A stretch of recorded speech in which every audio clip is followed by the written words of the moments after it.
السلام علیکم ورحمۃ اللہ وبرکاتہ۔ آج ہم دعا کے بارے میں پڑھیں گے۔ آپ یہ دل میں سوچیں کہ میں نیت کرتا ہوں کہ خود بھی سنوں گا اور دوسروں تک بھی پہنچانے کی کوشش کروں گا۔ مہربانی ہوگی اس ویڈیو کو دوسروں تک پہنچاؤ اور خود بھی عمل کرو۔ اس دعا کا نام دل کے سکون کی ہے اور اپنے چینل کا نام یہ محبوب ہے۔ اس دعا کو میں تفسیر کے ساتھ پڑھوں گا۔ قرآن پاک کی سب سے مشہور آیت۔ یہ آیت دل کے سکون کے لیے سب سے بہترین ہے۔ لا بذکر اللہ تطمئن القلوب۔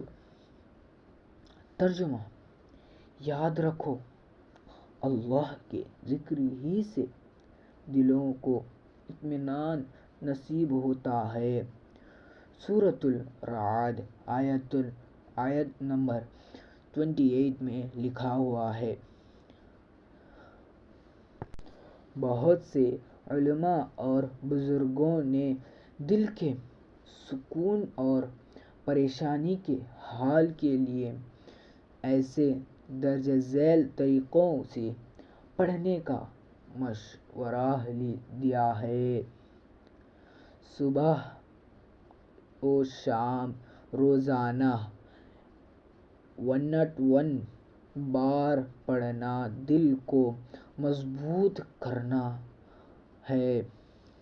پریشانی کے وقت جب بھی دل اداس ہو یا گھبراہٹ ہو، اسے چلتے پھرتے ورد میں رکھیں، جیسے 33 یا 21 بار پڑھیں۔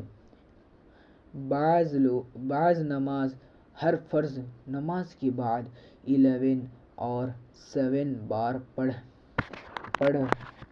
کر اپنے سینے پر دم کرنا سکون کا باعث بنتا ہے۔ پلیز سبسکرائب کریں اور دوسروں تک پہنچا کر سبسکرائب کرنے کو کہیں۔